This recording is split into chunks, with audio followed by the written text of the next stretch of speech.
Welcome to LifeBlood. This is George G, and the time is right. Welcome to today's guest, strong and powerful, Ashley Tison. Ashley, are you ready to do this? Let's rock. Let's rock. I like it. Ashley is an entrepreneur. He is an attorney. He's the Opportunity Zone Sherpa. He's helping real estate investors reduce their tax liability. Excited to have you on. Ashley, tell us a little bit about your personal life, some more about your work, and why you do what you do. Absolutely. So I'm a father of three boys, husband of a fantastic wife. I regularly talk about that outpunted my coverage significantly. That Walker Hayes song is, good for me. I'm trying to figure out that I married up and she married way down. I'm not worried about the rest of that song, thankfully. But I do professionally. That's who I am. But what I do is I help people save taxes. And that's not just real estate investors, that's business owners, that's people who have any kind of appreciated asset that has a capital gain. We can show them how that they can defer those taxes and then eliminate the capital gains on whatever their new investment is through opportunity zones. And the biggest part of that is that we walk them through how they can have impact on the areas that have historically been underinvested in throughout the United States. Well, that all sounds good. Um, I saw that on somewhere reading about you. It's a process of education, strategy, formation, and then the compliance of it. That's a lot of steps. Is there one of those steps that stops people from moving forward? Is the complexity, or once people learn about this, do they just go straight ahead? Yeah, I think that people can sometimes get a little overwhelmed by the nuances and they can get buried into the weeds of the nuances. And if you've got good professionals and you've got good people helping you with it, you don't need to worry about that. You can figure out the nuances on almost any kind of deal that you want to do in an opportunity zone. Now, there's certain ones that don't work. And so that's one of the things that we help people with through our strategy call process is kind of dialing it in really quickly about, okay, yeah, so this type of thing we can make work. This type of thing we can't make work. So if you want to start an insurance company and load it up with a bunch of cash, you can't do that in an opportunity zone. Pretty much everything else, or like a retail company like Louis Vuitton, where you need to be in like really kind of high-end shopping malls, that kind of thing, that's not going to fly either. But almost anything else, we've been able to figure out a way to how to do it in an opportunity zone. Got it. All right. So the for lack of a better term, the trigger for somebody, is there a trigger for somebody who wants to take part in an opportunity zone? Do I have to have taxes I want to defer, or is that not essential? So the key is that you need to have a capital gain. And so that capital gain can be either very large or very small. And so even if you don't have a capital gain, we've actually been successful in being able to come up with some strategies to generate a capital gain for folks that want to participate in the Opportunity Zone program, but that don't necessarily have a capital gain on the front end. So the Opportunity Zone legislation was created by the Tax Cut and Jobs Act. And effectively, what it allows you to do is to take any kind of capital gain, long-term or short-term. If you invest in an opportunity fund within 180 days, you get to defer that gain until December 31st of 2026. Then in addition to that, so if you hold that asset in the investment in the qualified opportunity fund for 10 years, then at the end of the 10 years, you get a step up in basis to fair market value on everything that the fund owns. So it's significant because it not only eliminates capital gains, but it also eliminates depreciation recapture. And for any of your listeners that are really cognizant about trying to save on taxes, depreciation is, I'd say that it's the sixth wonder of the world. So it's right behind compound interest as the seventh wonder of the world, and right behind tax-free compound interest as the eighth wonder of the world. And depreciation allows you to offset income, but without really having to spend it, because you're spending it anyhow, and you get to take advantage of bonus depreciation to offset that income. The problem with that is that you typically recapture that if you sell before the time period is caught up. Opportunity zones cut that out. And so it becomes a really powerful tool for anybody that is thinking that whatever they're investing is going to increase in value. So that's the secret sauce here, is that it's not how much gain you have right now. That's really powerful, right? Investing the government's money for the next 5 years is really powerful, right? But the really powerful play is on the back end of whatever you're investing into. So if you're going to grow the next Facebook, why not do it in an opportunity zone? Because you can start with $100 worth of capital gain. Actually, $100 probably doesn't work, but you can start with $5,000 worth of capital gain that we can usually generate by some kind of NFT transaction. And then you can use that as a seed money. And then literally all of that growth over the next 10 years or all the way to 2047, that's going to come to you without any taxes. So that's the power of opportunity zones. And then the real power of it is the impact and the positive impact that you get to have inside of these areas that really need it. Nice. What is the significance of 2026? So whenever they do a tax program, they usually have to tie it out to some kind of end date. So when they did the Tax Cut and Jobs Act, it sunsets in December 31st, 2026. So they basically tied everything to the sunset of the Tax Cut and Jobs Act. And so you got to defer your gain all the way till the sunset of that. They had this provision in there where you got a 15% step up in basis if you were invested for 7 years. And then you got a 10% step up in basis if you were invested for 5 years. So in doing that, and they tied that as well to December 31st, 2026. So you had to be invested by December 31st, 2019 to get to 15, December 31st, 2021 in order to get to 10. So they created these kind of arbitrary deadlines that really moved the needle. It was unbelievable how it got capital off the sidelines. So that's the really interesting thing. In 3 pages of legislation, number one, they were able to get the attention of private capital. Number two, they were able to get it off the sidelines. And then number three, they're able to make it patient, which has no other government program ever has done those 3 things. And so I got to hand it to the drafters of the legislation. They did a great job within that.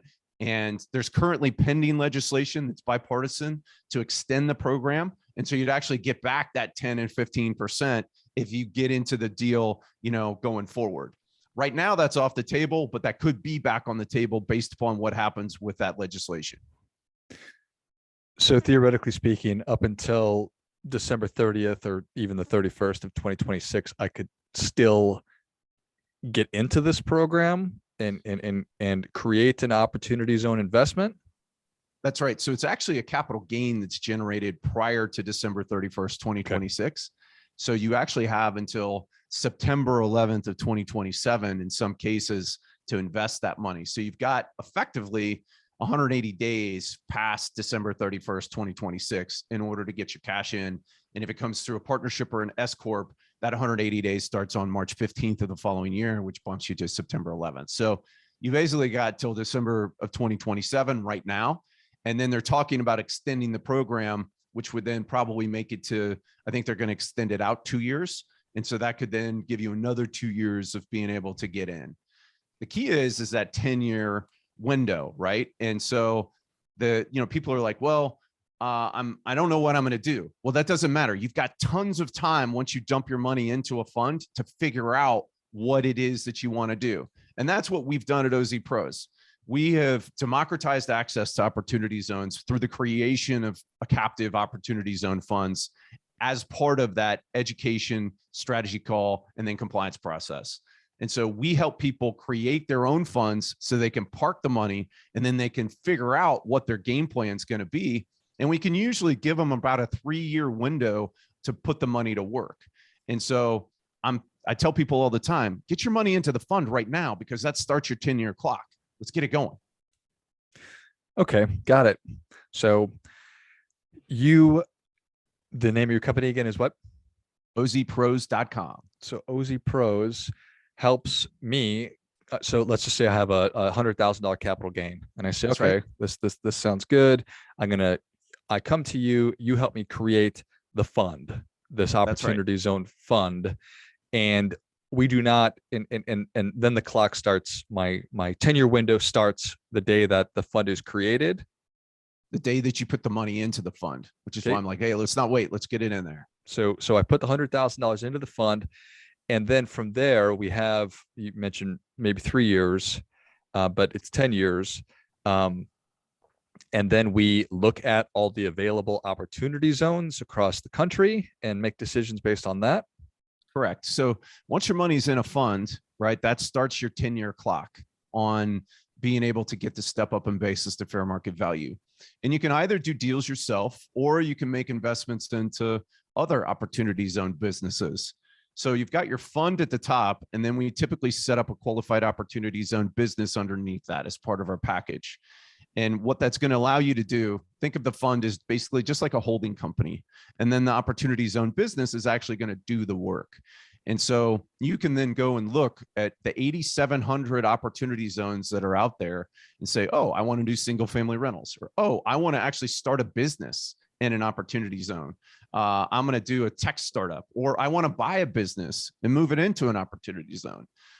There's a litany of different things that you can do. And so we help people kind of explore those, strategize about them, and put together a plan for how they're going to do that. And then ultimately, if they're not able to successfully implement that plan in time, we can show them how they can invest into other opportunity zone businesses that are out there. And we've got a listing of over 1,500 of those on our database. And we can kind of say, okay, what are you interested in? What's your risk tolerance? And maybe you ought to talk to these guys if you ultimately decide that you don't want to do your own deal.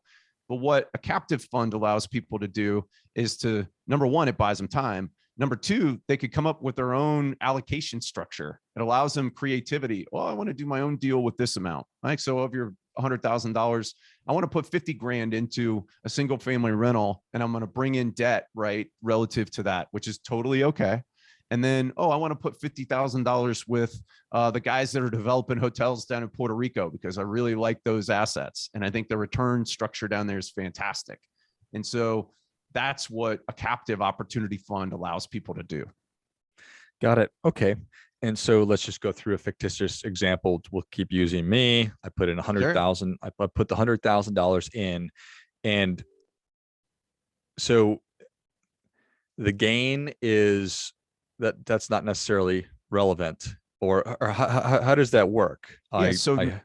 Normally you would pay $20,000 in capital gains the next year, right? If you're over $500,000, you're going to pay 23.8%. And that's just federally. Then you have your state taxes as well. And so unless you're in California, New York, Mississippi, North Carolina, you get to defer the state taxes as well when you put it into the fund. And so instead of paying the $20,000 next year, you get to invest that in your own fund, put that to work, making money for the next 5 years. And then what you're going to do as it's in the fund has to have 90% of its assets inside of these 2 testing deadlines. And so what we do is we meet that 90% test by dropping the cash down into your opportunity zone business. And so then once it's in the opportunity zone business, you now have 31 months to deploy the money. And so you've effectively bought between, 37 months to 42 months based upon, I guess it'd be 43 months, 37 plus 6 is 43, right? Based upon when you put your money in during the time of year, because the testing kind of works out on a 6-month rolling basis, and then it stops at year end. So there's some nuances to that, and I could explain that in detail. It's probably a little bit more deep than we want to go today, but effectively you're able to buy up to 43 months by dropping it into the fund and then down into the QOZB. So then you go look for a deal. If you can't find a deal, we can make an investment back into somebody else's, fund or qualified opportunity zone business that they're actually doing in an opportunity zone. Got it. Well, let's just carry that hotel in Puerto Rico example. I say, okay, that's what we're doing. I put the $100,000 into the fund. Within within a year, there's something that I see. So I build a hotel in Puerto Rico with my $100,000. It's probably not necessarily a realistic thing, but whatever. It's actually surprisingly realistic in Puerto Rico. You could do an Airbnb with $100,000 of equity, no problem. Okay, perfect. So I do the Airbnb, and then 10 years later, it's worth $1 million. Yep. And I sell it, and I owe no tax because my step up in basis is now $1 million. That's exactly right. And so meanwhile, you've depreciated that $1 million, right? So all of the money that you put into that Airbnb property, you've depreciated that down to offset against your income taxes. in Puerto Rico, there's actually a 40% tax credit available for hospitality assets that are coming online. And so you've effectively been able to make unbelievable amounts of tax-free income over those 10 years. And then when you sell it, you're also not going to pay any taxes. So it becomes a really powerful way to leverage your investment, because it's not about what you make, it's all about what you keep. And if you're paying the tax man, that's our number one vendor that we are going to pay throughout the course of our lifetime, is the tax man. And I am passionate about helping people minimize that amount they're going to pay. All while helping people in the opportunity zone. Sounds That's like right. One of those win-wins, Ashley. And surprisingly, the government created it. When's the last time you heard about the government making a win-win, right? On a 3-page piece of legislation as well. So that's pretty amazing. It's fascinating. It's fascinating. And one of our core values at OZPros is essentialism, right? To keep it super simple. And God bless them, they kept it super simple in the legislation. Now, the regs that came out, those are 500 pages, and that gets a little bit more complicated. But when they originally started this thing, they were in the line of keep it super simple. I like it. We like simple. Beautiful. Yes, sir. Well, Ashley, people are ready for that difference-making tip. What do you have for them? So where else can you take and where else can you utilize a government-initiated program to not only generate more generational wealth, but save taxes in the process, and then also have significant impact on people that really need it? And I get to have that conversation with people on a daily basis, is to talk about their impact story, talk about what they're going to do and how they're doing it, and then the unbelievable, fantastic social impact that they're able to have with the different projects that they have. And so, that's my difference-making tip, right? So when I wake up in the morning, I put on my Opportunity Zone superhero cape, and we go about the work of making a difference in people's lives, not just making money. So when somebody comes to me with an idea, I'm like, all right, let's talk about that. How's that really going to impact somebody positively? And if they can't tell me that, or if they don't have a really good story around that, then we go back to the drawing board until they do. And so I love seeing the smiles on the faces of the people that come to me to save taxes, and then they come out the back end and they're actually really, really feeling good about themselves because they've actually been able to help a fellow human being. And that's why I get up every day. Well, I think that is great stuff. That definitely gets a come on. Ashley, thank you so much for coming on. Where can people learn more about you, and how can they start having that conversation? If they go to OZPros.com, we've got specific, we've got specific ways of interacting. As you can imagine, in order to democratize access, we've got to have a fairly regimented process associated with that. And so we've got strategy calls that people can book. We've got an OzWorks group community that people can join to join fellow people that are operating in the opportunity zones. We've got a weekly office hours that I do. It's called the Compliance Bootcamp. That actually starts in a little bit here on Tuesdays. We do every weekday. And then we've got our educational product as well that people can pull down off the website. And I believe that we've got a special landing page, ozpros.com/podcast, where people can get a discount on the strategy calls and all of those services that we have. Excellent. Well, if you enjoyed this as much as I did, show Ashley your appreciation and share today's show with a friend who also appreciates good ideas. Go to OZPros.com and check out the great resources. Pop into one of those office hours that Ashley's talking about. Check out all the great resources and the community. And then you can find the discount at OZPros.com/podcast as well. Thanks again, Ashley. Thank you, George. Appreciate it. And until next time, keep fighting the good fight, as we are all in this together.